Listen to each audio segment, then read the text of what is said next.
This video is best viewed full screen, especially the final revelation, the place.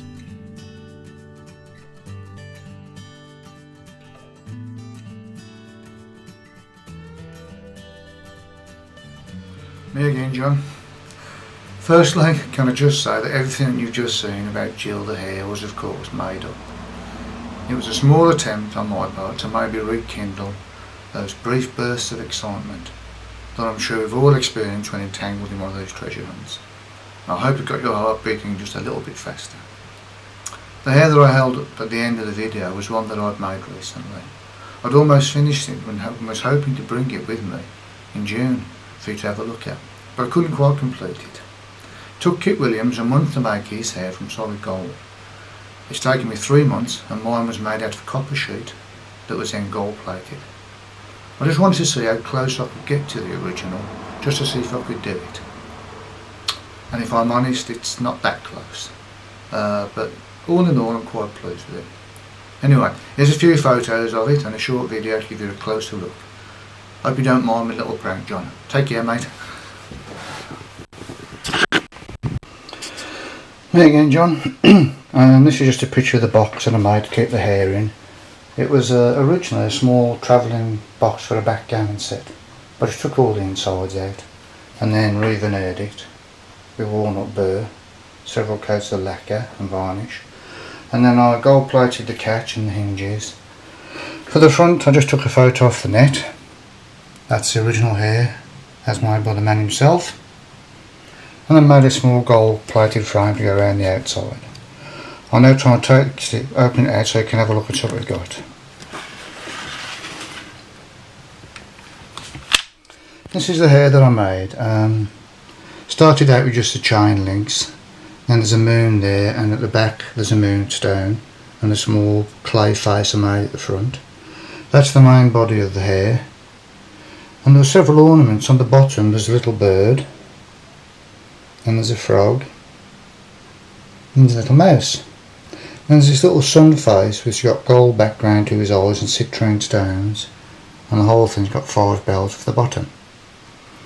The hare itself was made out of 2mm thick copper plate, which I then cut and shaped and finely gold plated, and along the length of the body there's 5 turquoises, and then for the eye there's a garnet.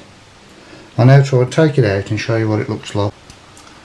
Here we are, John, the last shots. It's taken a half hour to get to this stage. It's a bit fiddly, this thing, to work with. But there's a shot of the hare as it stands, as I say. Bells on the bottom. Little chappie at the front there. Bird and mouse, frog. And there's the final thing, as I said before, with the turquoises and the garnets. The other side's exactly the same, so if you catch it with the light, you can see that it looks quite nice. But that's really all down to the gold plating doing that. It's that really, I think, makes it look quite good. And there's the bells. So there you go, John. My version of the hare. I call her Jill, but not really. Take care, mate. Now that is truly amazing. So what is the real other treasure? I'll tell you. It is the thrilling flash of inspiration.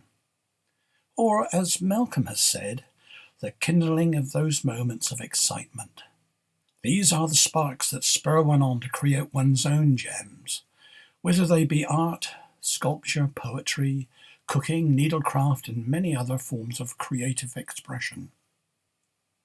And it's not just that superb replica golden hare that Malcolm has crafted. See this ongoing project.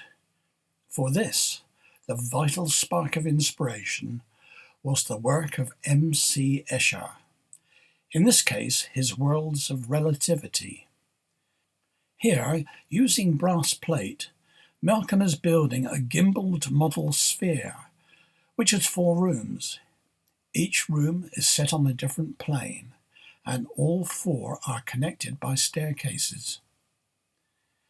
Around 3 years ago, Malcolm sent me a DVD featuring these wonderful intricate boxes he had made for his family. Just look at the craftsmanship and ingenuity of his sliding key finger plates.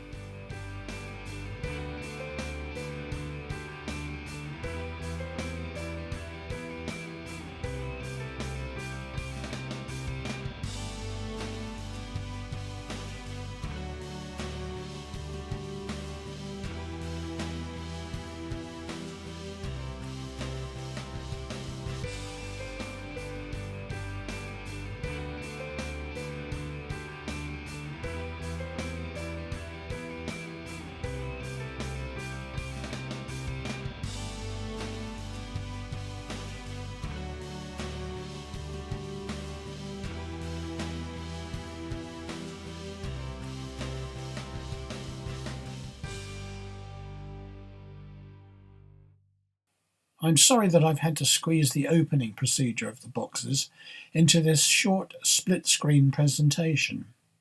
It really is worth rerunning this section a few times and concentrating on each box individually.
I'm honoured to see that Malcolm's own box contains one of the treasures he discovered many years ago from my book Spirit of the Stones.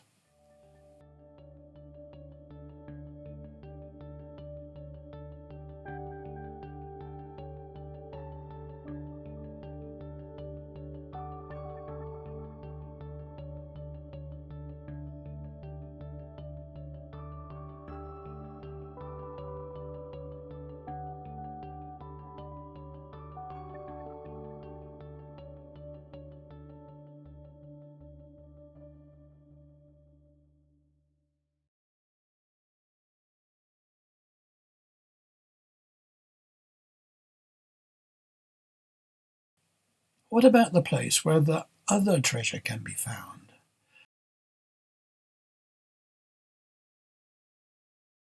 Look closely now at the screen and you will see it is reflected. The place is you. All that is needed is that spark of inspiration. Go on, do your thing.